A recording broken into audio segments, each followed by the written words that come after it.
right, so this is the Nerdy Nonsense Podcast. We're just two nerdy guys that like to talk about stuff. This is episode 66. We're getting close. Yeah, we're getting real close. There wasn't really a whole lot that happened this week that I know of. But I guess I'll start off with what I did this week because I didn't really do a whole lot since I was kind of in New York for most of the week. I had to fly out for work. Yeah. So I was pretty much gone from Tuesday until yesterday morning. But I picked up, just because I had nothing else I could do in a hotel room, I picked up, what the heck's that game? Cult of the Lamb, and I started playing that because it was on sale on Nintendo, the Nintendo store. Wait. It's pretty fun. Oh, Cult of the Lamb? Yeah. Oh, nice. Yeah, I played. Yeah, I played before. So fun. I didn't really get too far, but so far I like it. The combat's a little weird. I have to get used to it because it's not like a regular roguelike that I'm used to. Mm-hmm. But I like the art style a lot, and I like the story so far. It's pretty good. I think I only just beat one of the sub bosses in the first place. Oh, okay. But it's pretty fun. I like it. Yeah, it is a good game. I'm not really a roguelike person, so the only aspect of this game that kept me playing it is the community kind of Harvest Moon, Animal Crossing kind of stuff. You know, making your cult, even though the funny thing is you're making your own cult and all that stuff. So that's the thing that stuck me most, rather than the dungeon theme, because I tried that and also Hades, and I got bored of those real quick. Those elements, so I kept mostly doing the cult thing and all that stuff, and obviously for some stuff you are forced to go to the dungeons. So okay, I guess I need to do it. Try to do as much as I can quick, and then come back to continue building my cult and tell Billy. That's kind of like what I've been doing. I don't like the roguelike dungeon crawler part. Like you don't. It's not really my thing. Because I've tried playing other games that are very similar. I've played Hades. I've played. I tried this and Hades. Hades mostly on the art design, but yeah, that between these two, I know for a fact that I don't like the roguelike games. I need something else. If I'm gonna play one, I need something else added on. Just like in this game, you have the whole community building that actually will distract me to keep playing it at least longer than while I will play these games, which is not that much. But yeah. Yeah, like I've played Slay the Spire. I've played a ton of different kinds of games that are considered roguelikes. I keep going back to them thinking I'm going to like them, and I don't. It's just not my thing. They try. It's like a more difficult version of the older Legend of Zelda games, and I like the Legend of Zelda games because they're more of an exploring game. I don't like the dungeon part of most of the Zelda games. Mm-hmm. The older ones, rather. Yeah. The 3D dungeons are a lot better because they're a lot more fun to me because there's a lot more puzzles and stuff. But that's just kind of like my take on it. I haven't really watched a whole lot of TV this week. I mean, we started watching Righteous Gemstones again. We got up to episode 3. Nice. Which is the episode that I had seen without Allison on X. I didn't really watch it. I just kind of caught the last 10 minutes of it when my dad was watching it. Yeah, episode 3 of this season or the first season? This season. We've watched all the other seasons. Oh, go. You start checking. What's funny to me is the nephew. So I forget his name. The doctor guy, Dr. Gemstone. His sister's kids. Oh yeah, the yeah. Really tall guy is Robert Oberst, which is hilarious to me. He's a world champion bodybuilder or strongman, and he was the world's strongest strongman like 3 times. Oh yeah. Yeah. As soon as I saw him on screen, I was like, "Wait a second!" And I had to Google it. I was like, "Oh my god, it is! It's Robert Oberst." And it just blows my mind every single time I watch it. He's actually a really good actor, all things considered so far. I mean, obviously we haven't finished the season yet, but so far I like this season. It's pretty good. Yeah, it was really good. Well, I'm gonna talk more on my part, but the season just ended, so. I know, so we're probably gonna binge the rest of it either today or tomorrow, and catch up on what we do in the shadows because we didn't watch this week's episode. Last week's episode, the campaign one, I thought it was okay. I didn't think it was as good as the other 3 episodes of this season so far. I like the Energy Vampire Council. Yeah. So we're gonna go over this. You have to put your microphone on. Is the XLR plugged in? That was the best part of the whole episode. I was dying. We're gonna go over these 450 spreadsheet slides. He's like, "Okay, I'm gonna do it. Oh, that's good. But we're gonna go over to it." That was honestly, after that, it was just kind of like really not as good. But that Energy Vampire Council thing was golden. That was great. Mm-hmm. The other thing that I did is I went back and I watched more of this. It was canceled, but now they're doing a final season of Summer Camp Island, which is weird because it was removed off of Max, or when it was HBO Max. All 6 seasons were removed. So which one? What is this? Summer Camp Island. It was a show that came out on Cartoon Network. I want to say 4 years ago, 3 years ago. Is that is the same vein as the what's the name of this show that they spoof Survivor? This animated show? No, that's Total Drama Island. Yeah, something like that. Or no, this is 2 kids go on a summer camp. They go to a summer camp, but it's a summer camp of like magic. Oh. So they get to the camp and there's all like Bigfoots and Yetis and witches and stuff. It's pretty funny. It's like a really wholesome kind of show. But they had canceled it 2 years ago. The last season, I think it aired in 2021. Okay. But they announced that we were watching something on Cartoon Network yesterday, and they announced that there's going to be a final season. And I was like, wait, they're bringing it back? And they looked it up, and they literally just greenlit the final season. That everyone was pissed that they kind of axed. So I can't wait to see it. If it's back on, as someone said, it is back on Max now. Because they had removed it when it was HBO Max. Yeah. So if you haven't seen it, definitely recommend it. The art's really it's like a slice of life anime, basically. Oh, okay. It's very easy to watch. It's got a lot of really good voices in it. It's just really well done, and it's just such an easy show to watch.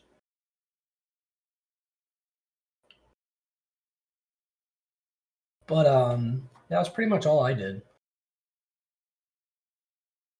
For me, well, a lot of stuff. My TV shows as usual. Like I said, the Righteous Jamestones just finished this week, so I saw the last episode of the season. The newest episode, What We Do in the Shadows, more fun craziness. Then what else? Whoop, give me one. Let's see. I forgot to comment this last week, but I also binged Twisted Metal on Peacock. I binged the whole season because I dropped the whole season at once. It was really fun. Anthony Mackie did a great job. Beatriz, who is the voice in Encanto, or Rosa from Brooklyn Nine-Nine, is in this. I didn't know she. Twisted Metal, you said? Yeah, Twisted Metal. She's in this. I didn't know she was in this. to be I honest. didn't either. Because I Because only knew that it was Anthony Mackie and what's his name that voices Batman. oh yeah, as the wilderness. Yeah. Yeah, that was mostly all the advertisements for this show, and when I saw her showing up, I was like, oh, okay, interesting. But yeah, both of them they're great in this show. It's really fun, so I'm hoping that we get a second season. So Uh, he's just because like the premise of the show seems a little bit weird to me, but he's supposed to be the player character, right? Like who you're playing the game as. I never played the games, so I don't know. Oh, The gotcha. premise is pretty much Anthony Mackie is in this apocalyptic world. Is like a delivery man between these wall cities. So he gets deliveries mostly from the heads of these places. That each one is run in a shady way, and that's what he does mostly. And he has to go from one location to another. And obviously, in the middle of all this is like crazy people killing each other. You know, you have your sweet tooth kind of characters out there. There's another faction as well in this show that is run by this guy is a cop that is in the before times was very shady and racist, those kind of douchebags. So now he's Oh, so they're actually using the backgrounds of the characters from the games. That's awesome. yeah, and Anthony Mackie's characters he calls himself John, I think it is, but he doesn't remember his childhood. He has been on his own his since since he's being a kid. So the whole premise, and again, it's not a spoiler because it's right away. He's going to this city, and the lead and the head of the city is like, "I think we found information about you, but I need you to do this run. And if you do it, you're gonna end up. You can come here and live in this city. You're gonna get whatever you want, and also we're gonna give you information about your past. But you have 48 hours, or not 48 hours, like 4 days or whatever it is." Hmm. And that's the whole premise. And then he gets in shenanigans along the way, meeting people. But yeah, and it's kind of quite. It is really fun. Anthony Mackie is a charismatic character, so yeah, it is really good. So, like I said, I'm hoping for a second season. They dropped the entire season at once, so I binge it in a weekend. It's like 12 episodes, I think. Yeah, something like that. What else? What we do in the shadows? Righteous gemstones.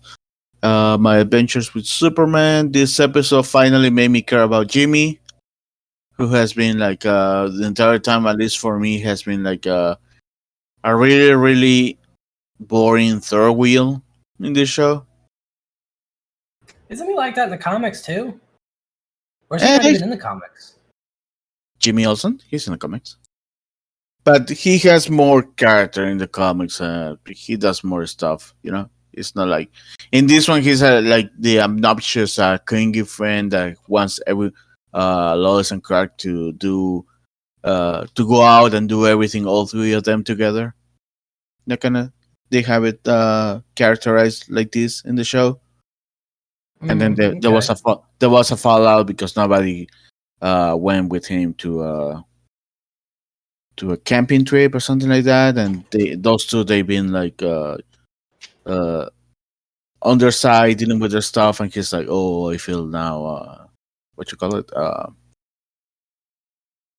I'm no longer welcome, and those kind of stuff. And in fact, some characters in the episode when he starts saying all this stuff, they're like, yeah, you might be having some clinging issues, maybe talk to your friends.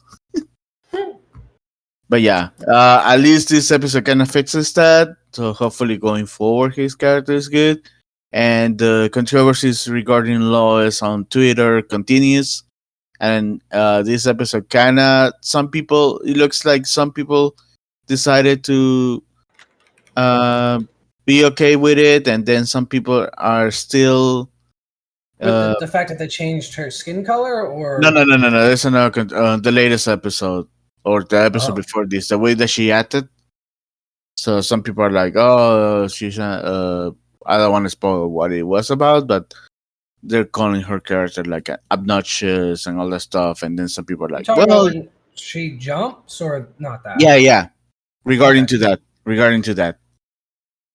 I've seen, I can see both sides of the argument, but I think that, Lois, if she did find spoilers, obviously, if you haven't seen the show, because I kind of spoiled it for myself. Oh, But Lois is smart enough that that would probably be the only way she'd be able to test him if she thought it was him.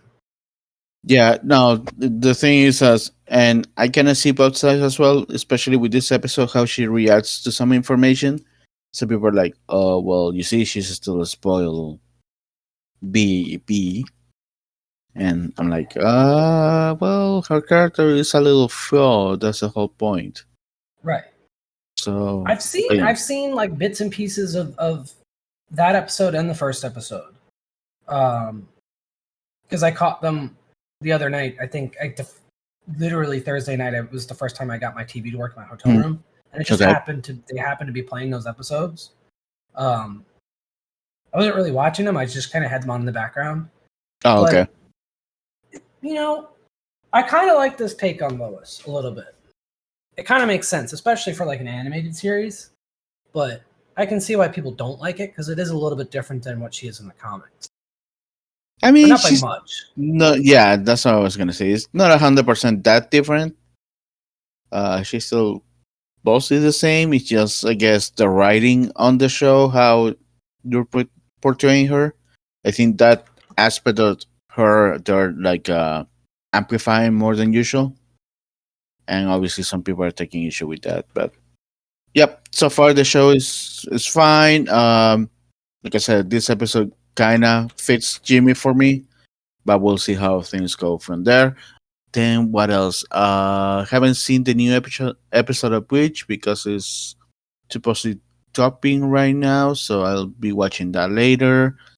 And then I've been starting finally JoJo Bizarre Adventures Which I wanted to ask you. So you started from the beginning where JoJo's like a teenager, right? from the very first episode. Yeah, Okay. I had such a hard time watching that first season. I thought it was awful. The second season is really good. I'm I already on. just for some reason I couldn't get into the first season. I had to skip it like 6 episodes in. Huh? Yeah, I'm already on in the second season or part or whatever you want to call it with Joseph and Caesar Sapali. Yes. Caesar's one of my favorite characters. I love him. Oh He's yeah, great. he's awesome.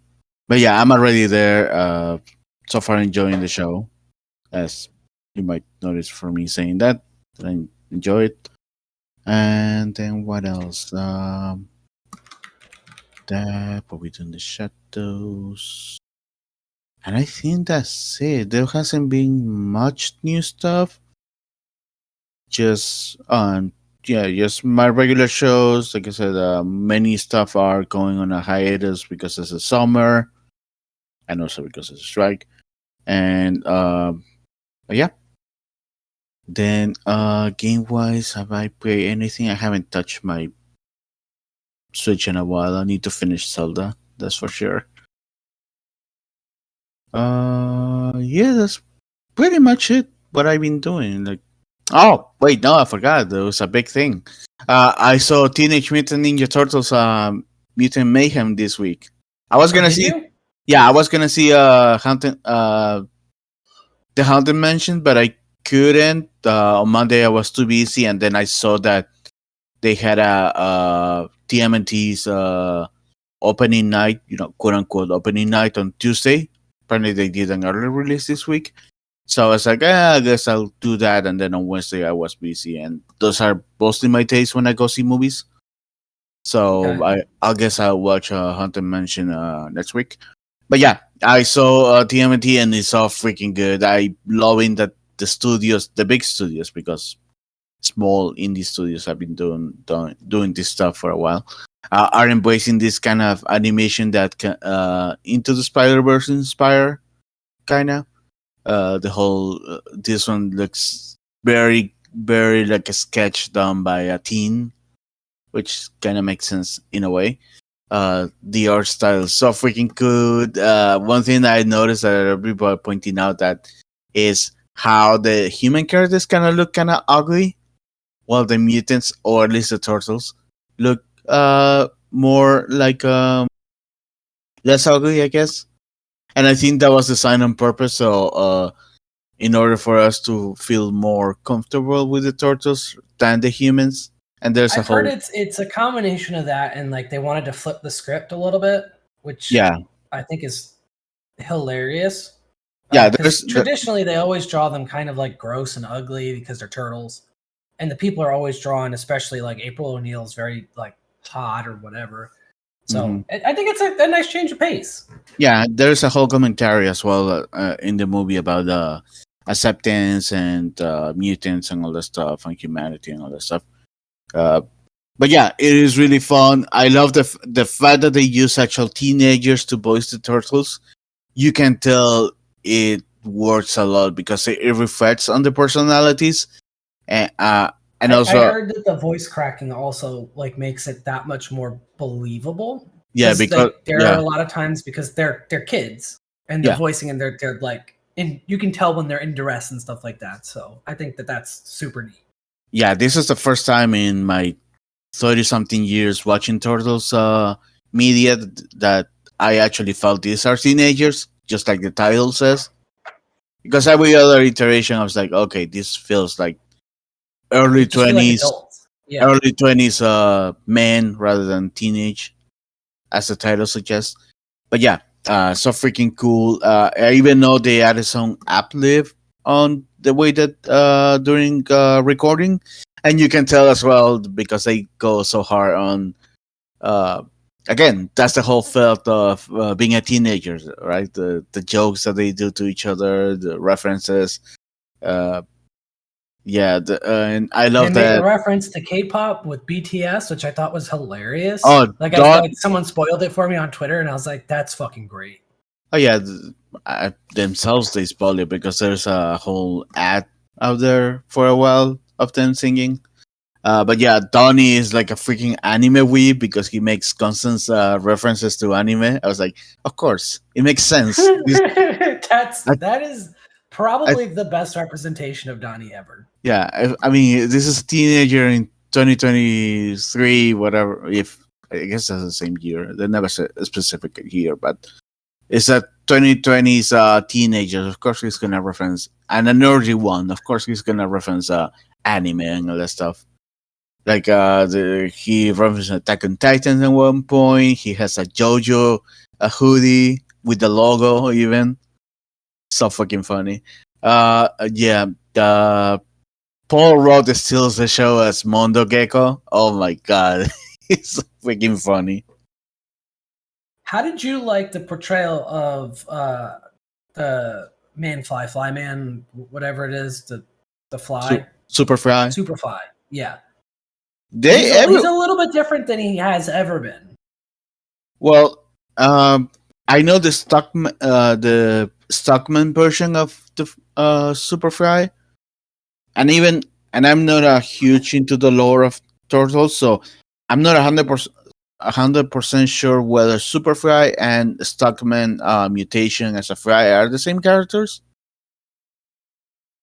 But we see Stockman and Superfry as different characters in this film, so that's why I didn't find it weird the way that he was portraying this. Hmm.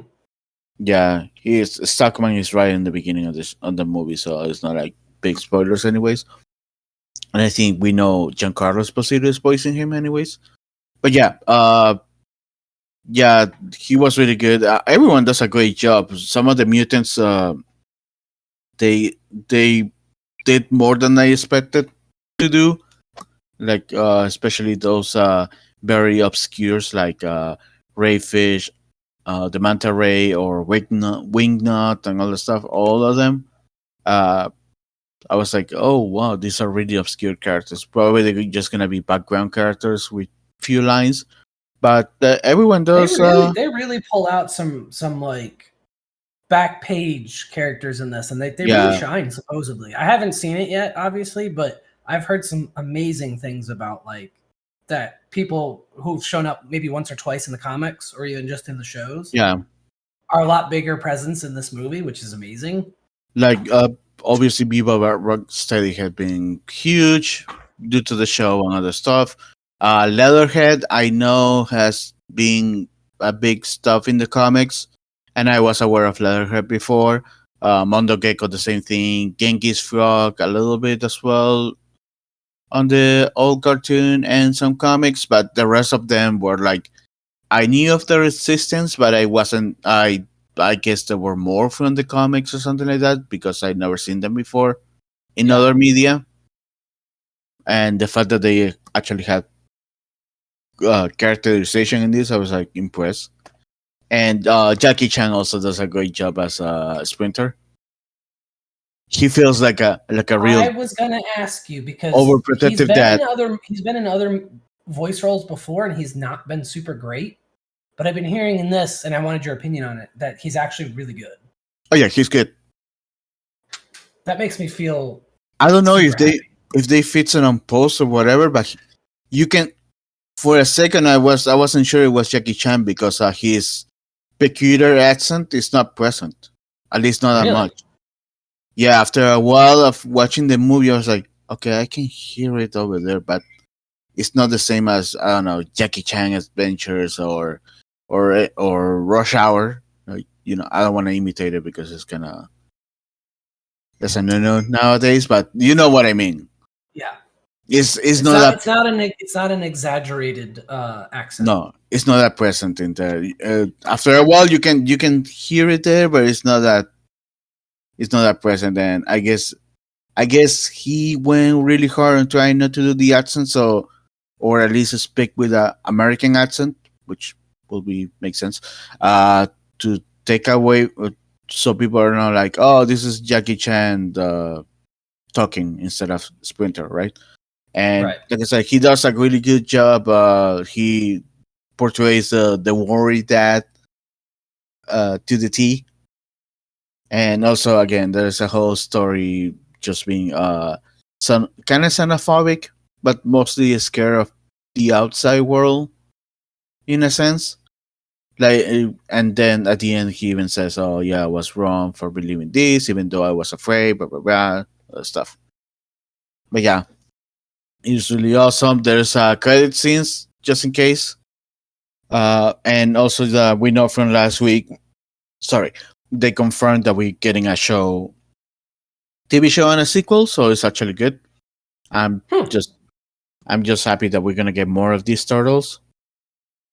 Just like I said, the fact that they use teenagers, actual teens on this is was really amazing. Like they felt truly like teenagers. All the roughing between each other and all that stuff. But yeah, that's that. Oh, one more thing, and in fact, I finished it this morning. I saw the some 100 some movie. So it was a movie, the Netflix one, the live action. Oh, Zom 100? Yeah, I thought it was a series, but apparently it's just a movie. Huh. So I saw it this morning, and interesting that they released these two at the same time or around the same time. Because some 100 I think were only episode 4, and apparently there were some issues in Japan, so they're delaying them. I haven't seen it this week, but I saw some news that it was delayed, and obviously the other episodes are gonna be delayed as a reaction to that. But I don't know why it was delayed, but whatever. Uh, but yeah, the movie pretty much adapts the first 2 episodes from the anime. I As far as I've seen, I don't know if the second part of the movie is adapting also the more episodes, but since I haven't seen them, I don't know whether or not that's true.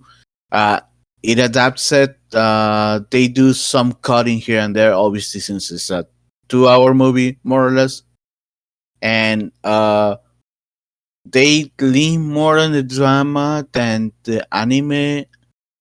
The anime mostly does tries to lean more on the comedy, and I think that kind of works because with the anime, since it's animation, they kind of do wacky stuff, crazy stuff. Like you have a guy jumping on a building, and then in mid jump, his clothes fall off and he's naked, and they do the joke with the lightning covering his parts and all that stuff. That doesn't happen here at all because one is a live action, so it's really difficult to have someone jumping from one building to another to look just to look real, and also the falling curves will be kind of weird in live action. So they lean more on the drama here. They obviously do less of the wacky stuff that you see in the anime, and also the gore is more gory, I guess, in the movie. Uh, Again, I guess it's the limitations of being live action rather than animation, since in the anime the all the blood and that kind of stuff is actually uh, looks like painting rather than actual blood. So that's one thing I like about the anime. And here, I think it will be look weird if they try to do the same. But other than that, yes, it's a faithful adaptation. Like I said, they try to lean more on the drama of, oh yeah, work conditions in Japan are horrible, and now that there's a zombie apocalypse, I don't need to go to work. Yay, freedom, uh, and friendship and all the stuff. Um, Meanwhile, the anime is like, yeah, I'm free. I'm gonna do all this crazy ass shit and probably fight zombies in the most ridiculous way. I know there's a ridiculous stuff happening in this movie as well by the very end, which I don't know if it's gonna show up in the anime or not. Since again, we're only 3 episodes in, and half of this movie is those first 3 episodes condensed. So I don't know if episode 4 and 5 are gonna and 6 are gonna do the other half of the film, but yeah. Uh, and then what else? Oh yeah, and the lead is I seen the lead before because he was a Kamen Rider, so it's kind of funny seeing him doing this kind of stuff. But yeah, that's pretty much it. Yeah, that's pretty much what I did this week. Nice. And I guess we can jump into the news. Let's start with two sad pieces of news, I guess. So last Sunday, we learned this on Monday, I think. Yeah, it was on Monday. The Paul Robbins passed away on Sunday at 70 due to cancer. Apparently, he was fighting cancer for a long time, and he lost his life on Sunday. I guess he knew it was ending because his family released a letter that he wrote to his fans, pretty much saying goodbye and all the stuff. So I guess the cancer was he was already terminal. So, but yeah, it's sad. Like we were commenting privately, I know him most for other stuff than Pee Wee Herman. Like I never grew up with Pee Wee Herman back in Peru. I was aware of the character, but I never seen it in anything, or at least never seen him in film or whatever, or TV show. I honestly don't know where it started, whether it was a TV show or a movie. But He was the voice of a lot of stuff. yeah, I know And he nothing was kind more. of in the Yeah, background of a lot of Tim Burton's films too. So yeah, that's where I know him more of. Like he was in Batman Forever, forever. Yeah, he was Penguin's dad. Penguin's dad, and he was Yeah. also Penguin's dad in the show Gotham. Oh yeah, he was in that. Yeah, and voicing and then I guess his biggest role for me is Mystery Man. Yes, Yeah, Spleen. Spin, Spin. But yeah, but yeah, I know. Again, not growing up in America and anything, that I just was aware of the Pee Wee Herman characters, but I never seen the movies or TV show.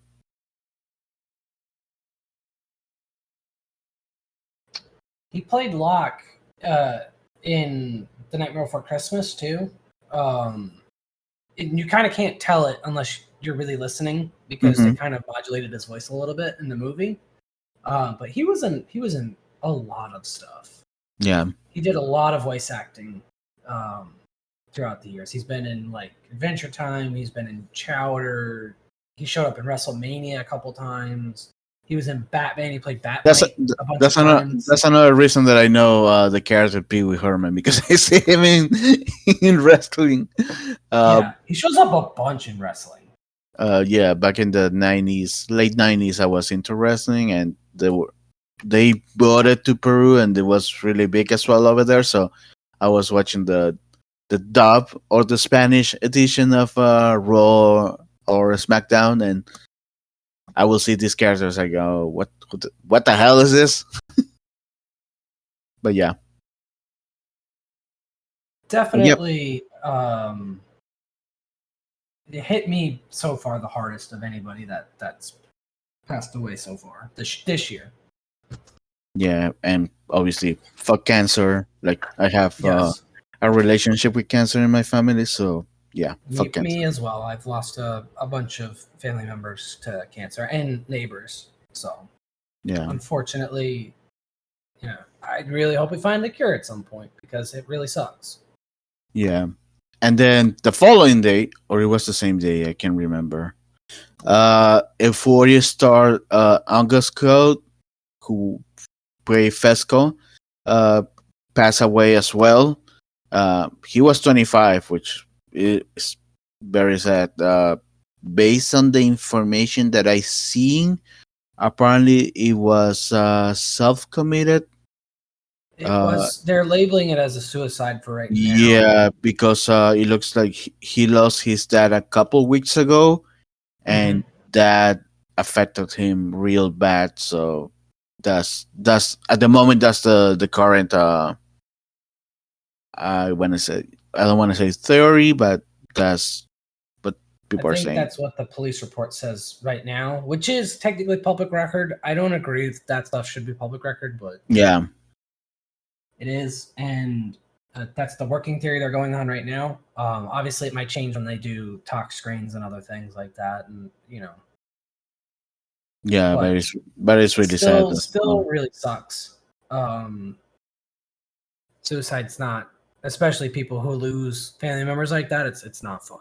Yeah, no, and like for the family, I mean, they lost a father already, and then losing a son. At least just this short amount of time, I don't. Yeah, I don't think it's. I don't think there is yeah. They must be super affected by this, but yeah, 25, and he was great in the show. He was really good, and I was hoping to see him in other stuff. I know there's a movie coming out, or he working something that is coming out soon that I want to watch. But yeah, so sad to lose someone so young. But yeah, and stepping away from the sad news, we got a lot of rumors regarding Fantastic Four this week. It's freaking insane, all the information that we got. We got one casting, and then they reneged on the casting, and they gave us a different casting. Again, it was wild. So the first piece of rumors that we got this week was that apparently Adam Driver was he was sent the script for Reed Richards initially and pass it very early on the casting process. Apparently, he didn't connect to the character and all the stuff. And some of the scoopers said that probably if they have time to fix the script, they might go again for him. Then the second rumor was that Matt Smith from Doctor Who was on the run to get the role before the strike began. So even if he got the role, they don't think that there was any. I don't like Matt Smith in that role. I think if any of the doctors, it should have been David Tennant. David Tennant? Yeah. Probably, but I think they're going for a semi-young cast at this point. And that's why I say semi-young, because neither Matt Smith, I think right now he must be my age or something like that. But yeah. Matt Smith's a lot older than that. Oh yeah? Huh. Let's see. He's 40 years old. Holy shit, he looks younger than. I know. He's Well, actually never, not that much younger than David Tennant, well, never mind then. surprisingly, because But yeah, David Tennant's only 52. huh? Interesting. But But yeah, yeah, I don't know if I would want Adam Driver either, because I don't know if he really fits the mantle of Reed Richards. I know he has been on the top of the fan casting list. I just don't agree with that. That's just my personal preference. I think he's a great actor. He can do a lot of, like, he can really kind of, from Logan Lucky all the way to what the hell, not Star Wars, but he was in something else that he was really, really good in recently. He can kind of, Marriage story. yeah. Yeah. He has a very depth of range in his acting, which Oh, is yeah. very unique. I like him But in House. I don't know. Yeah, I like him in House of Gucci, regardless of how the That's what it movie. was. Yeah, and House of Regardless, Gucci was the one I was yeah, thinking of. regardless of how that movie made or was, or Jared Leto kind of pull it a little bit down, but he was getting that. But yeah, according to the Scoopers, if Matt Smith was given the okay, probably he didn't sign any contract since this happened just around the time that the strike began. So we'll know. Although now that I'm thinking about it, and I should have looked at it, wouldn't Matt Smith be under Unity rather than the SAG? But I guess it will be casting in No, general. I believe when they started doing Jessica Jones, or not Jessica Jones, what the fuck was that movie? The vampire one. I think, Morbius. yeah, when he was in Morbius, I think he had to join SAG. But I think he's been in SAG for a while Oh. because he's been in other American movies and stuff before. Hmm. I don't know how it works for people outside of the U.S., like especially people who are. He's technically a British citizen. Yeah. I don't know if they make them join just as preliminary members, and then he's bound by the strikes and stuff like that. But I would imagine he's probably been a part of it for a while. Yeah, probably. But yeah, that's the first thing. Then later in the week, I want to say Thursday, uh, it was announced. Well, not announced, but it was reported that Vanessa Kirby will be playing Sue Storm in the Fantastic Four movie.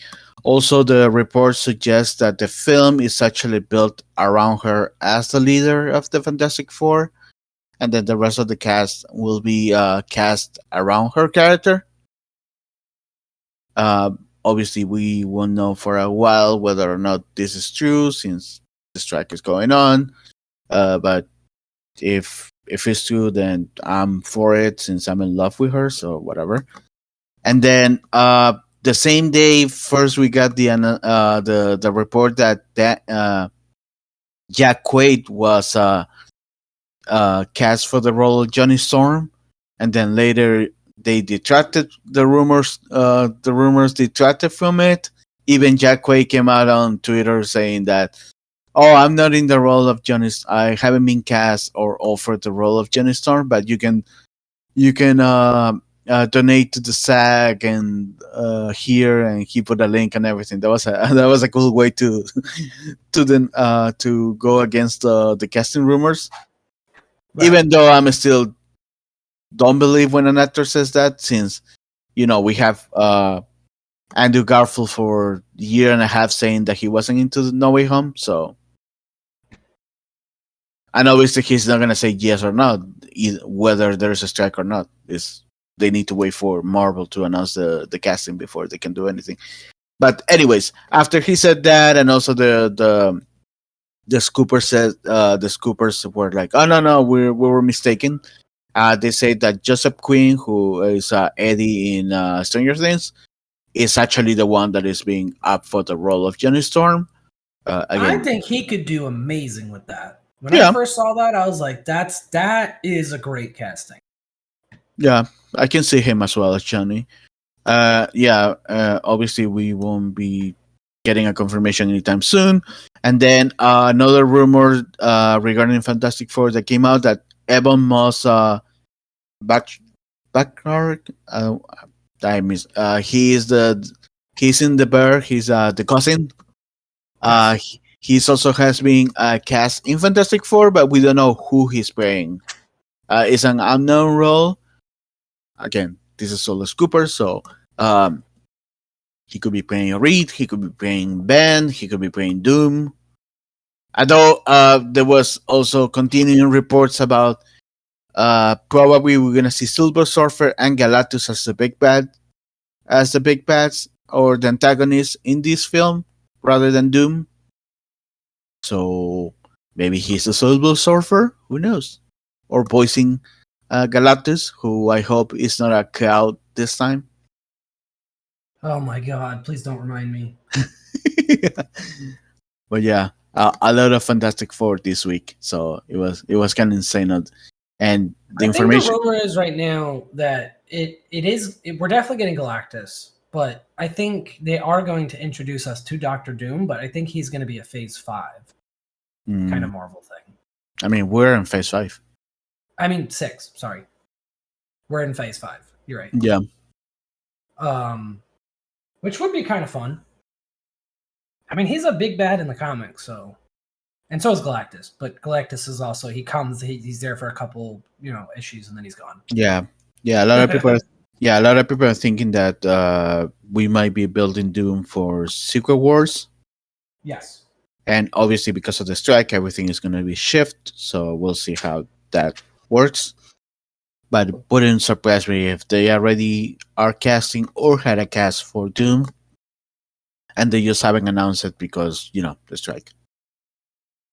And also the fact that Jonathan Majors, I don't know why it's a Taylor, is having some issues right now with the law. Although yesterday, some pieces of news, and I didn't put it here, but I'm just gonna comment it because Fantastic Four or whatever. Some pieces of news came out for his trial, and apparently the person that is suing him, they kind of find her, and apparently she left the state, and it's just like weird, crazy stuff going on. There's a lot of things that make me believe that he didn't do anything wrong, and this person's just looking out for money. But also at the same time, she could be trying to safeguard herself. We don't know enough, Yeah. so.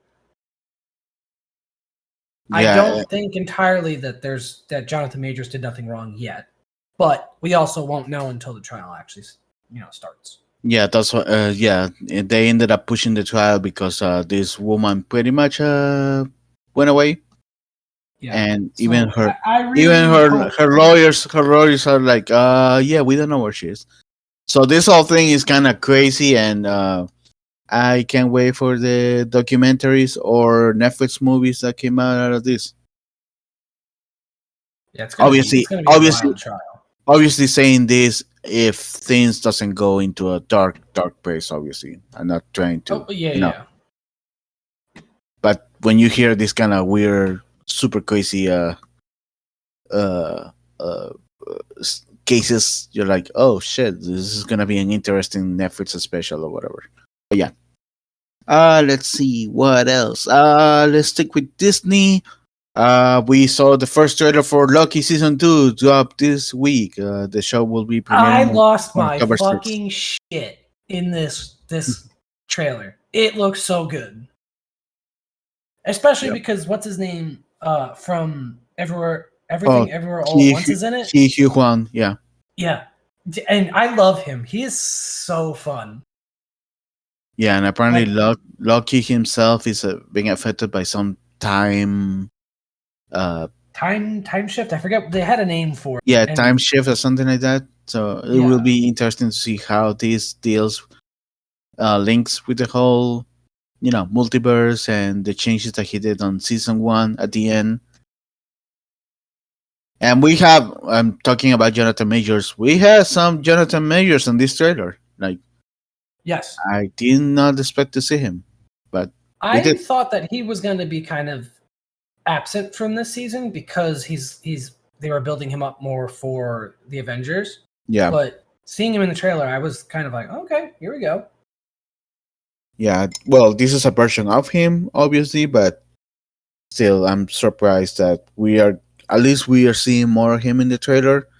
I figure based on the credit scenes in Ant-Man and the Wasp Quantumania, that probably will be just a little cameo and that's it, but maybe he will be the focus on one episode, maybe two.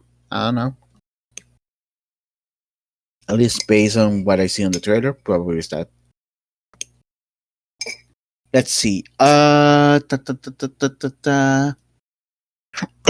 Sorry.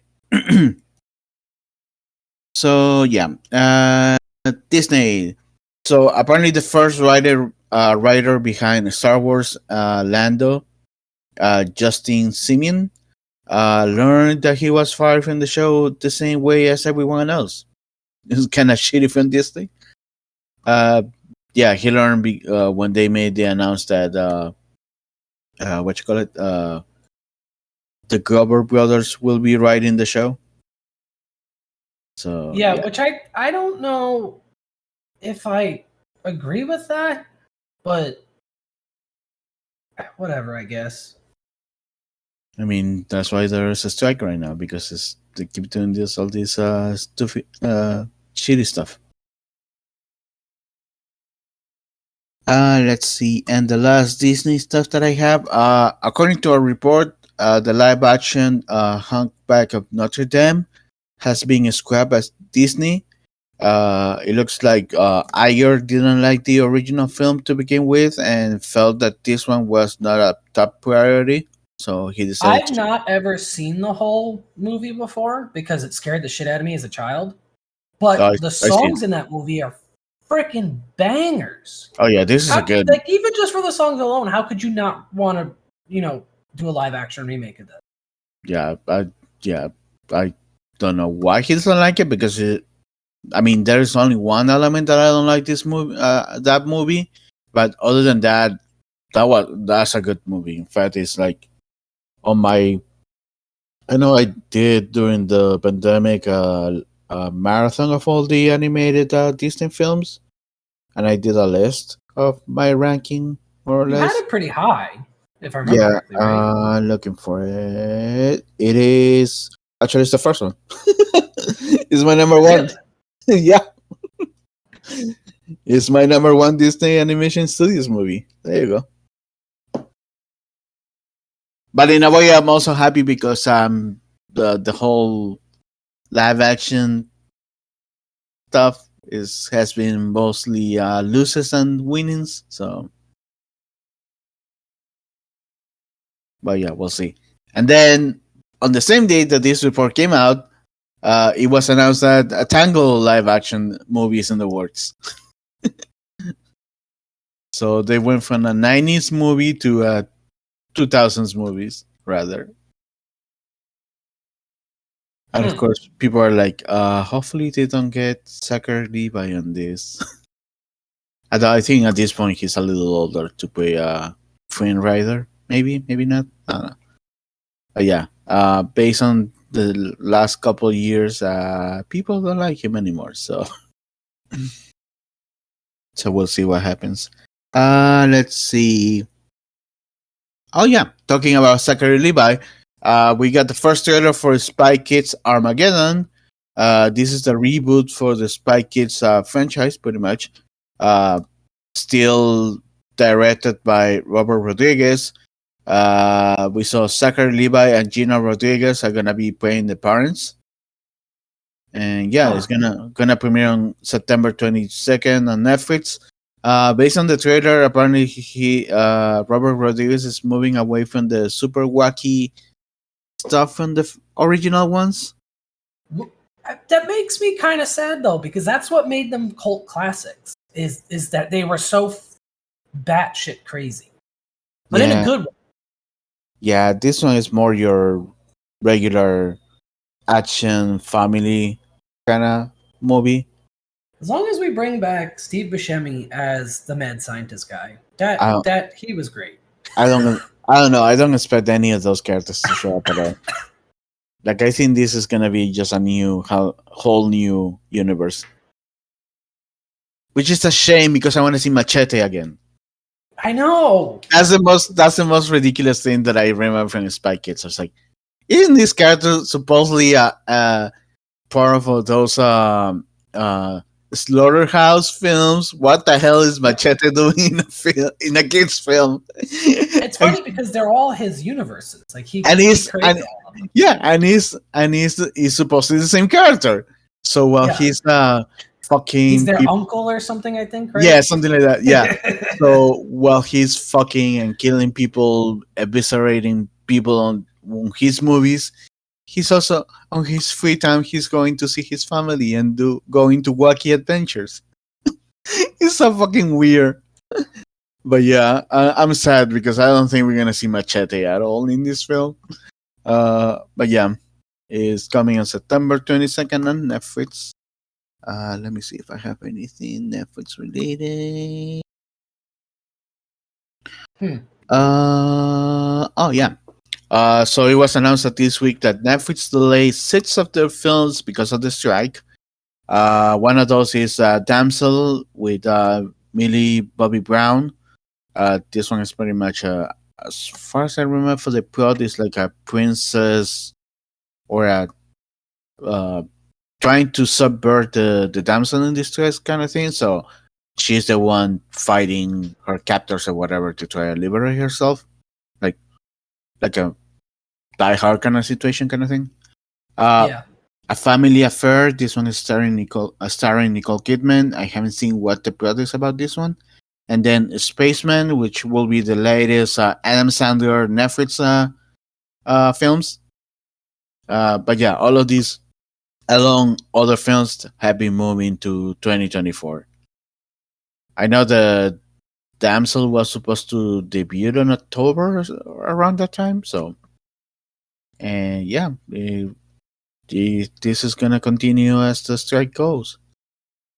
And I guess this is the section where I'll talk about the strike stuff.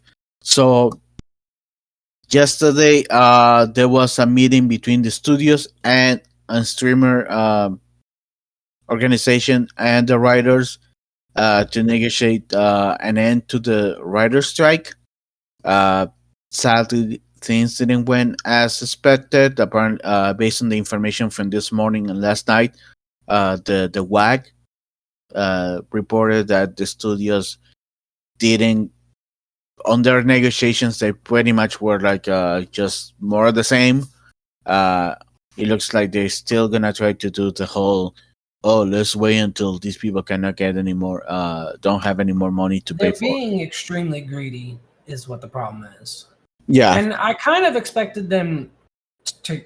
I don't think that's going to change until the end of August, to be frank. And that really fucking sucks. But until they start seeing that their bottom line's being affected, because we're not going to start seeing that until maybe August or September-ish, Mm-hmm. they're not really going to try and negotiate anything. Oh yeah, and even the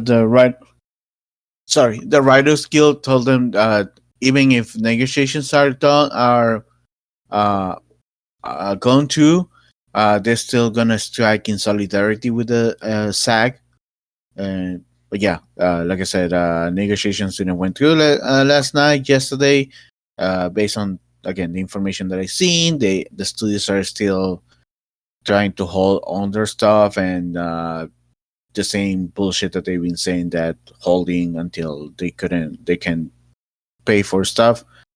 We are right now at, I think we already reached the 100 day or past it of the writer strike. So yeah, which also leads to the fact that early this week was the Warner Brothers. I want to say it was the earners call, I believe, and they were talking how they lost 1 million subscribers when HBO Max switched to Max, but also on the same token, they said that the strike has saved the studio $100 million, and obviously everyone on Twitter was like, "Oh, you son of bitches!" And but they know people are like, yeah, you save 100, but you're gonna lose way more now that you can produce anything, and especially with flops like the Flash during summer.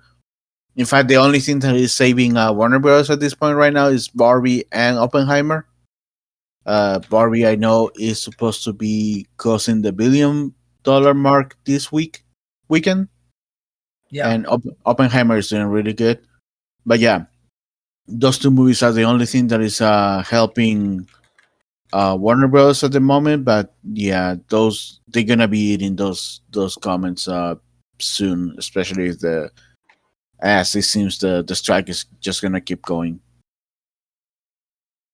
Let's see. Then this week, Stephen Amell, better known as Arrow, was in a convention, RayleighCon, I think it was, or GalaxyCon in Raleigh, North Carolina, and Yeah. he made some comments about he doesn't support the strike. Like he He supports the. basically made it seem like he's gonna scab and he doesn't care Oh because yeah, he he's. thinks that striking is stupid and it's not gonna help them at all. And I Oh was like, yeah, God damn, you just ruined your whole life. he's already scabbing. So Yeah. the comments pretty much said that, well, he supports his union. He thinks the strike is dumb. He doesn't support the strike. He thinks it's disruptive, which is the whole point of a strike. Strike. Yeah. And it's not fair because his show Heels season 2 just dropped and he cannot announce it, even though there are pictures on his Instagram that people have been pointing out that he is taking a picture of his face, and there is a billboard for the show in the back, and he made some alluring comments in the post. So they're like, "Dude, you're scabbing." And then later that week, he went to TMC at all places to try to explain what he meant, He tried to and clear his name and it didn't it like and went worse. it made it worse. Yeah, it made it worse. It made it worse, and then what was the thing? Oh yeah, he said that, well, this is something that was meant to be private, and people are like, you said it at a convention, You said it at a panel. Not even at a just at a panel, convention. You said it at a yeah, panel. panel in a convention. What the fuck are you talking about? So yeah, he's yeah, I know that there was a lot of rumors and comments from the years saying that he's a douche, and yeah, Yeah, I've been kind of surprised to learn that after like Arrow finish, he's apparently yeah, a giant asshole and he yeah, treats everyone on set like shit. And I was like, well, that kind of sucks. yeah. A lot of cast members this week started coming out from Arrow and other CW shows, coming out and just yeah, saying, yeah, he's a douche, he's an asshole. There has been also prior stuff like this happening, but they've been flying under the radar. Stuff like he has done. Like apparently there was he had to be let out of a airplane because he was fighting with his wife. Yeah. And yeah, and some comments that from people that were there that were like, yeah, he's a douche. Apparently he comes also from money, so that's why maybe he doesn't have any issue with the strike and whatever, because he has the money to do so. But yeah. And then Zachary Levi as well is in trouble because He he, said some gross I shit. know on his case, because I saw the video where he was talking about it, it looks more like he was trying to make a joke and it didn't land. He Uh, does have a history of saying some really fucked up shit. Like back in March, I think it was March or yeah. April. He came out as an anti-vaxxer, Oh and yeah. Yeah, he I said some know. other really weird shit. I know that side of him, but on that I agree that he's, yeah. But for this specific thing, the also, I don't know if it's the same, was the same convention or not, but also there's a video of him at one panel on a convention that he's saying, well, I'm not allowed to talk about this character in a superhero movie that I did, and this and that, and he was, alluding to it, making it fun for the people in there. But he says this is dumb, and people are taking that comment out of way out of proportion. At Out of least context, yeah. out of context, because on my, at least based on what I saw in the video, I think he's saying the way that he has to go and talk about this is dumb. The whole situation is dumb in the sense of saying, "Oh, I played this thing in this movie, but I can't talk about it." So say like doing that bit, it look he was joking it, but yeah, he's also just like I said with the Tangle comment. A lot of people don't like him anymore because again, he has been saying stuff about the vaccine. Apparently, he follows some shady people on the internet that are on the far side of spectrum Yeah. on politically. I mean, you can be whatever you want, but he's reaching to those people that following them is not a good look on anyone. But yeah, let's see. Continuing with the strike, there has been a lot of people, actors and actresses, donating a lot of money this week. The one that made the headlines before everyone else was Seth MacFarlane. He donated 1 million to the community fund for the workers of the strike, and I know Yes. he has been a big supporter. There are even stories about the last one, how he paid for. He is apparently he's a member of SAG and he's a member of the WGA. Yeah, yeah, So he he, thankfully is in a position where he has the extra income to help them, and yeah. he's not as affected as by the strike. So I think that's great. Apparently, he's a really good guy. Oh yeah, From yeah, what I've heard. yeah. I saw stories from the last strike that happened in 2008. I think it was.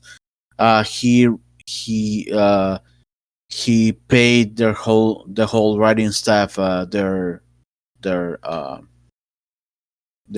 what you call it, their paycheck during Their salaries, yeah, their salary through the during the strike. whole, yeah, throughout the strike, out of his pocket. So yeah, he's, and then the other names that came out later this week was Jennifer and Benito Lopez. Uh, uh, Jennifer Lopez. who else was in that list? Let me just double check. I had the list and I lost it.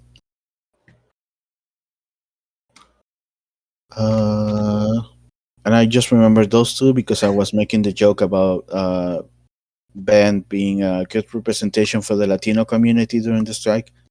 They're Uh, still married too, right? oh yeah, they're still married.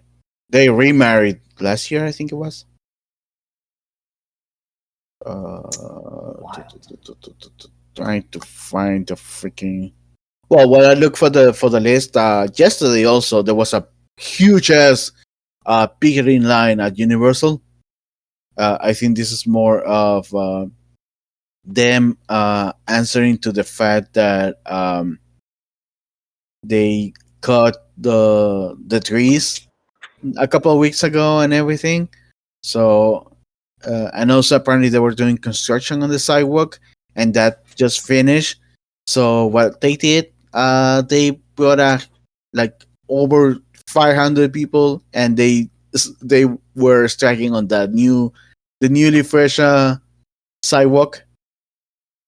They were not happy, They were apparently. not happy, yeah, which is, yeah, But fuck them also because I don't think they had permits for that either. yeah, they I think didn't, they were trying to prevent people from striking in front of the. yeah. Everything they're doing right now is just. I'm so disappointed in Universal and all the companies right now because they're just being such assholes.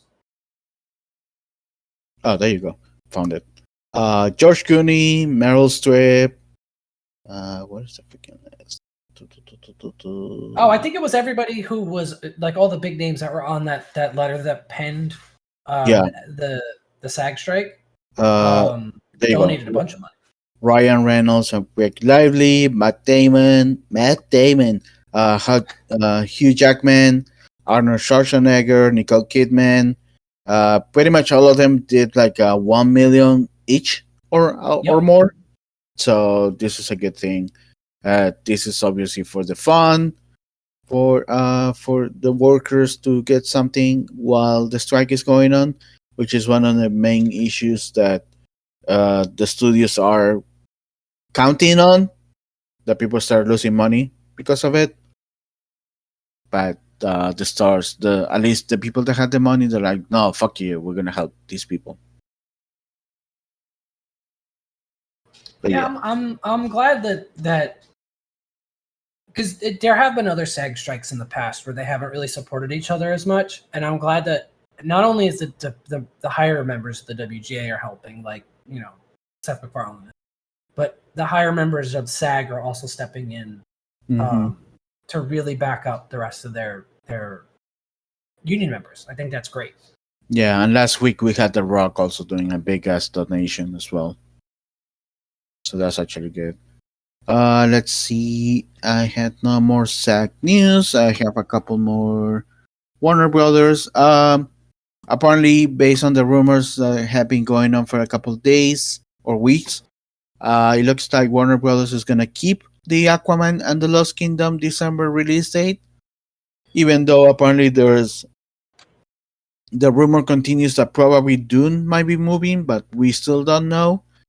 The other stuff that happened regarding WB this week was that Gal Gadot came out saying that James Gunn and the new people at Warner Brothers are developing a new Wonder Woman film in the new DCU universe. And based on the comics, it looks like she's still involved. With I haven't seen anything saying whether or not she's gonna be starring. Uh, Maybe she's a producer. I don't know, but there's still. It looks like there's a new Wonder Woman in production, or at least being worked. Since obviously they cannot do anything right now due to the strike. Right. It's still a good sign. I really hope that it 1984 sucked, but Oh yeah. hopefully they bring back the same energy from the first one because that movie was great. And and like I said, we'll see whether or not it's connected or not, because Patty Jenkins, and this was revealed like when James Gunn announced the whole new Reboot. universe reboot thing. That Patty Jenkins wrote the script for the third film, but it was rejected because it didn't match with the plans for the new universe.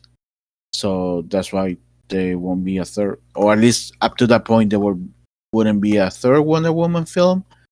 But now that they're saying that it's gonna be a new film, it just needs to be seen whether or not it's the same character, same universe.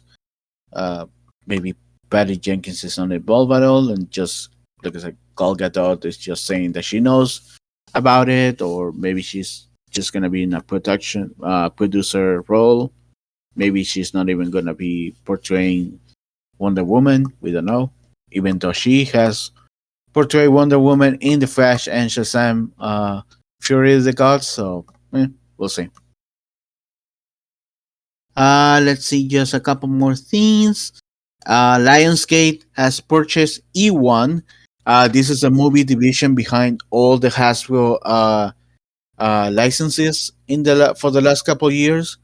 They did the GI Joe movies like Battleship. Snake Eyes, all the Transformers films, the Power Rangers reboot, and all that stuff. So it will be interesting to see whether or not this is gonna affect uh, Hasbro future plans, especially with the Transformers franchises. And if you know Who was producing them before they bought them? Was it Universal that was the big studio behind it? Paramount, Oh, it was Paramount. Okay. Paramount is I think is the distributor or the distribution studios for them. But Hmm. E1 is the under the Hasbro umbrella, or at least the company that was producing the Hasbro films. So we'll see what happens here, especially since there are rumors that probably, well, not rumors, it is confirmed that Power Rangers in the US, at least the TV series, is gonna be getting a reboot once this new season ends. So there are comments whether or not well, we're gonna get new movies based on that kind of stuff.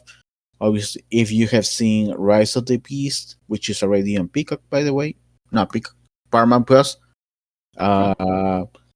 There's another franchise from the Hasbro universe teasing that film, and if we get a movie out of that, so it will be interesting if how that where that goes. Although we know that sequel for Rise of the Beast depends on how much it's making, which it looks like it won't be that much. So it Yeah, it's remains, doing not so great in the box yeah, office, which is kind of sad. yeah, remains to be seen.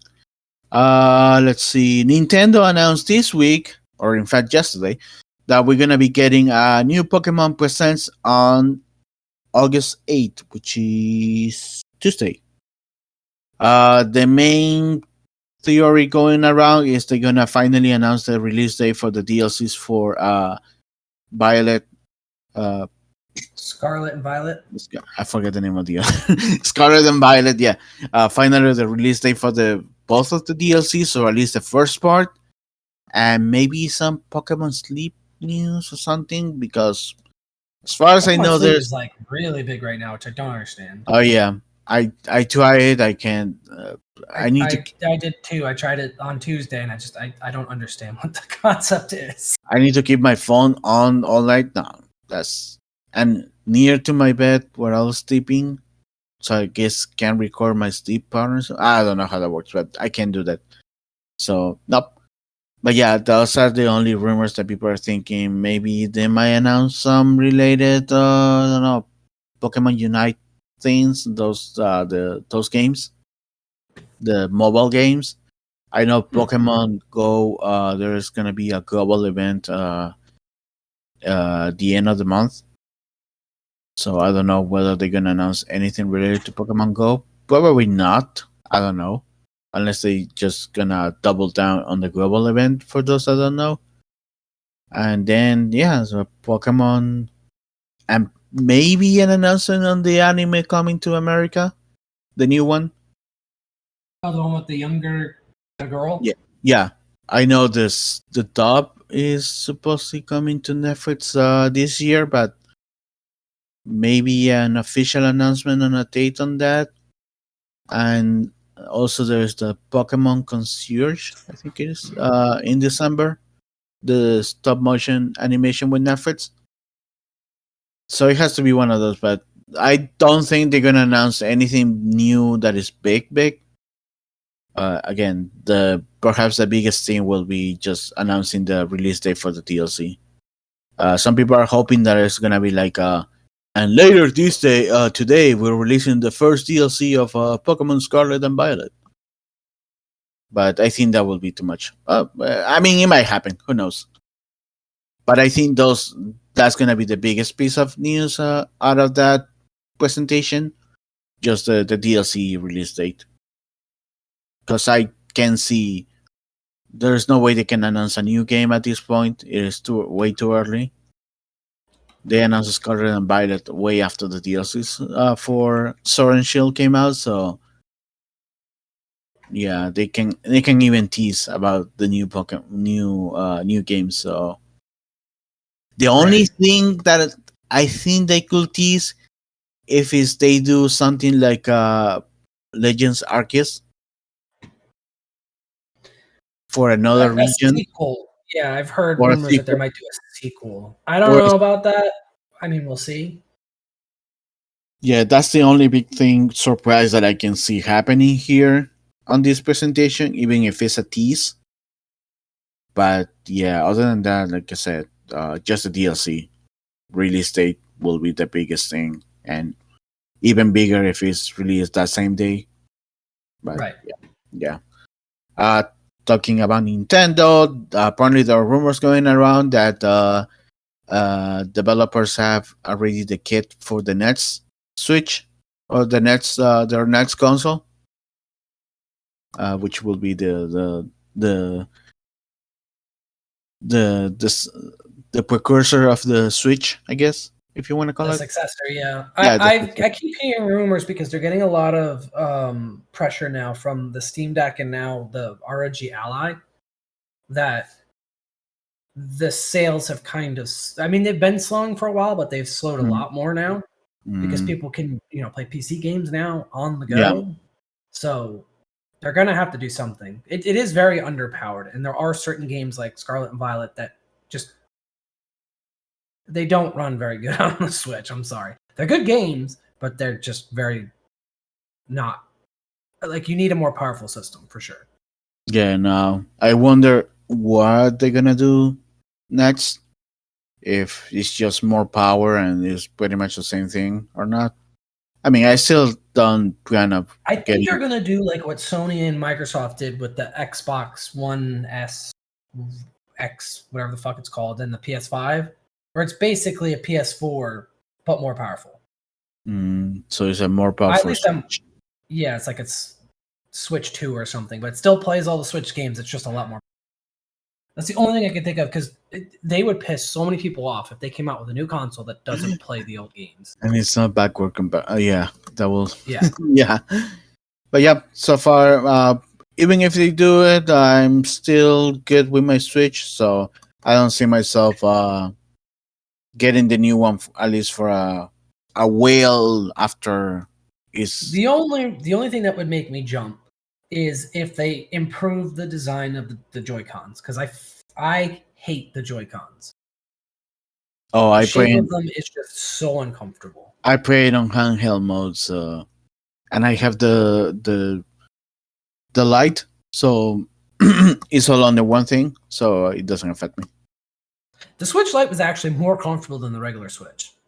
Oh yeah, The only reason I went with the newer Switch, the Switch 2, the Switch Red version, whatever version 2.0 of the Switch, was hmm just because I wanted that extra battery life, which is great, but it's just very uncomfortable in handheld mode.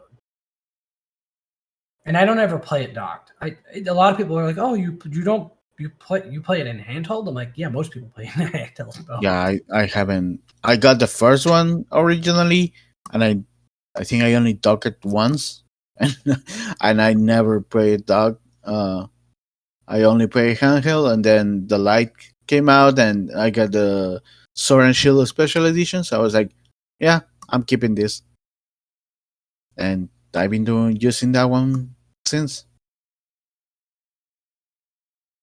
But yeah, we'll see what happens. Like I said, for me, I don't usually adopt new consoles right away, so it might be a year or two before I switch to the new Switch, depending what they offer to me. Right. Especially if they release the new Pokemon game and they're like only on the Switch 2 or whatever they end up calling it, then I will be like, okay, I guess I'll have to jump, but it won't be like right away, anyways.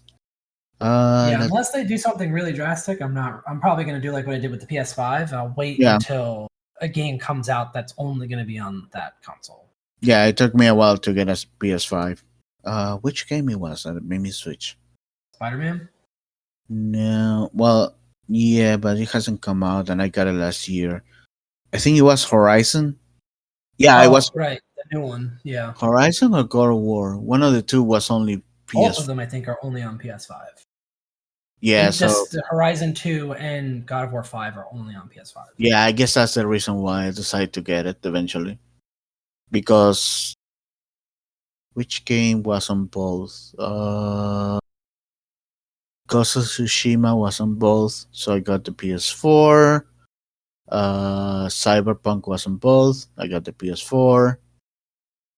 Yeah, I think it was God of War, the Ragnarok, that made me switch, jump into the PS5.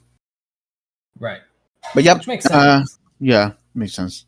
Then I had three more things. One of those is Asteroid City is going on Peacock on August 11th. So it's gonna be fun to watch that. Also, the Mario Brothers movie came out yesterday, Friday, the 4th. It's already also on Peacock. And then I have two Universal parks stuff. The first one is the official opening for Illumination's Villain Con Minion Blast. It's gonna be on August 11th, so in a couple next week. Yeah, they're And still then doing soft openings randomly oh right yeah, so now. Apparently, it has improved a little bit since Yes. The one the. thing that I didn't know is it's not a moving ride. You have to walk the whole time you're Oh, playing it, which is oh, really weird. so it's not like a Toy Story Mania? Toy Story Mania, right? It's like Toy Story Mania if you had to carry the gun around and walk. Oh, wow. It's like people are very mixed on whether or not they like it because Mm. like if you're walking around the park, you don't want to walk and shoot stuff at the same Yeah, time. It's kind of annoying. yeah, that makes sense. But I Interesting. still want to try it. It looks fun. Oh, yeah, I want to try it as well. And then the other piece of news regarding Universal Studios, Universal Parks or whatever, is that apparently Troy Baker and Ashley Johnson have recorded new lines for Joel and Ellie for The Last of Us house for Halloween Horror Nights. So it looks like, I guess it's gonna be based more on the game than the show. Yes, from what I've heard, rumors right now are that it's going to be based off of part 1 of the game. I thought it will be more on the show. That's That's interesting. when they first announced it. That's what I thought too, because it would have made so much more sense. Yeah. So I don't know. It still doesn't make sense to me why they would do it based off of the game. But I mean, I guess both. we'll have to see. I mean, the first season of the game, the first season of the show, and game part one aren't that different story wise. Obviously, there's changes here and there, just a little bit changes on the plot and whatever. But for the most part, I will say it's like a 70% samey. So maybe they Yeah, it's decide. like 65-70% the same. I honestly think that those rumors are wrong. I think it is going to be based more on the show, and I think they're going to try and get people that look very similar to Joel and Ellie from the show. Yeah, because now that I'm thinking about it, having the game plot on a house makes more sense. Because again, the game is mostly built for you to continually doing stuff, while the show has because if it is a The show, story beats. Yeah, I see what you're saying yeah, now. they can stop for a while and focus on the story, the lore, and all this character development and whatever. So they don't need to do that much movement. So it makes sense that the house will lean more on the video game. Perhaps they're gonna keep the look of Pedro Pascal and fuck, I forgot her name. Uh, Bella Ramsey. There you go. Pedro Pascal and Bella Ramsey for the house, but Ashley and Troy Baker voicing them, I guess, having lines. I mean, it's pretty much the same characters. It's just different look, I guess. But it will be interesting. And yeah, we commented this on our own chat, but are we gonna be doing Halloween Horror next one day? So I think we are, because especially yes, with the we are. announcement of the Universal Monsters and this, and then the other announcement they just made, I think it's going to happen. Oh yeah, And we'll no, probably end up buying our tickets on Monday. no, we are we are going. So it's gonna be interesting. I'm gonna scream a lot. I don't know how many houses I'll go into, but I'll Yeah, we'll we'll see. Probably I'll do the Last of Us and the monsters, Universal monsters, and that might be my limit. We'll see. but yeah, and also the food and the shows and all that stuff. So it's gonna be fun. Did I mention something about the shows? Oh yeah, I forgot. David S. Pumpkins is coming to Halloween Horror Nights. I was just gonna say that was the thing that That kind of was the kept us over the main. edge. Where I was like, okay, I'm in. Yeah, apparently it was confirmed during a panel in the UK for Universal Parks or parks in general. One of the people behind Halloween Horror Nights confirmed this on stage. So right now there hasn't been an official announcement, but people are thinking that probably he's gonna be part of one of those shows that they have at the park for Halloween Horror Nights, because it looks like he has been in one of those before. So this is not really the first time that he showed up for Halloween Horror Nights, but yeah, he's gonna be most likely he's gonna be part of some show. I know they used to have like a Bill and Ted show as well during Halloween Horror Nights, and it ended a while ago, but probably it's gonna be something like that. But yeah, that's the thing that made us jump into deciding to do Halloween Horror Nights at least one day, one night. But yeah, it's gonna be an interesting trip for that day. For sure. For Yeah, sure.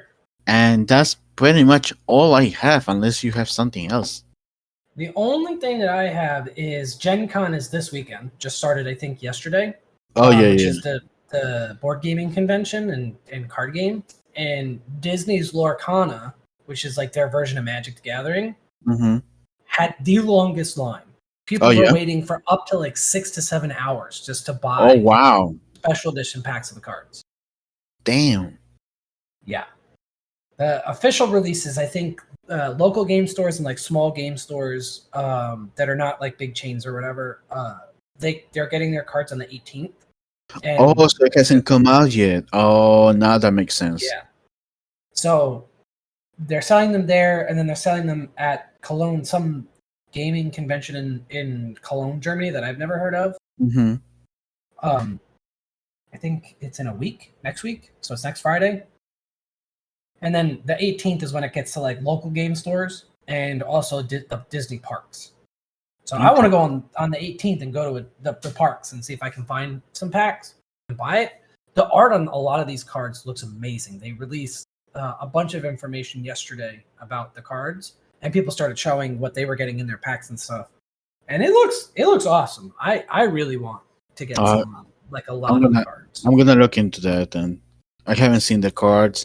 I know it was a card game coming out, but I didn't went hard into looking what is like any gaming rules or art or any of that stuff.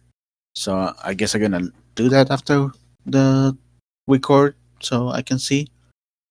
Oh yeah, and also I forgot to put this relating to gaming card trading card games. Apparently, Post Malone bought the One Ring I was card. just gonna say that he paid. I didn't know this until I Two was reading about million, him buying the million, One or something Ring. like that. Yeah. He bought it for $2.5 million, and apparently he has paid the highest amount for the last three highest selling Magic cards. The last three were Damn. all bought by him. So I So guess he's like really into Magic. yeah, he's really into Magic, and kudos to the guy that sold it. Yeah, and he even invited, like Post Malone even invited him out to the concert, and he gave him like a VIP pass too, Jesus. which he didn't have to do, but he did anyways. And like, just from what I've read, he's such a good guy. Interesting.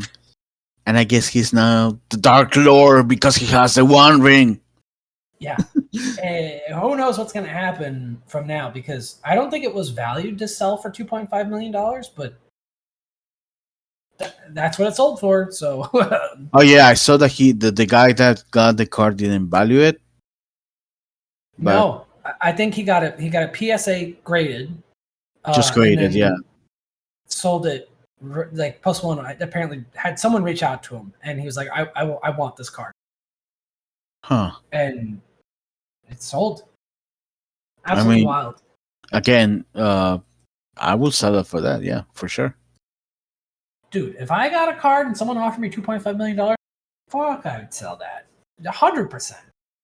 That money could change my life. And apparently it is going to change because he's been having a rough time too. So nice. That's amazing. Nice, wholesome, happy story. Yeah, and I should be getting the Lord of the Rings cards soonish. I'm waiting. That's right. You ordered them on Amazon, right? I haven't ordered them. I'm waiting to go to Dragon Con because I know there's for the last couple of years that I've gone, there's some booth that sell cards. Yes. So a couple of them, I think. Yeah, so I should be able to find them over there easily. and instead of putting online and hoping to get that kind of stuff. Also, I want to check just to double check how they look and anything before I jump into it. That's understandable. Yeah. But yeah, that's and then I'm also gonna look at the Arcana just to see how they look like and probably jump into that as well. I don't know. Mostly all this card thing will be mostly collection wise rather than playing the game. Yeah, that's why I want the Lorcana ones, because I want them just to collect them. I'm never actually probably ever gonna play, but Yeah. the art on a lot of the cards looks so good that I really want some. Yeah, I'm gonna look into that. Like I said, I only knew about the game coming out soon, but I never saw any art or anything. But yeah, that's. I don't know if you had something else. No, that's everything I've had. Nice. So I guess that'll do it for this week's episode, and we will see you guys in the next episode. Hit us up on Twitter or X, whatever the heck it's called now, at Nonsense Nerdy. Our Facebook group, facebook.com/groups/nerdy nonsense. Love to talk to you guys. Like, comment, subscribe, obviously. Leave us a comment on if there's something else that we missed in the news this week. Yep. That you're super into or whatever. Would love to hear about it. So I guess we will see you guys in the next episode. Bye. Take care, everyone.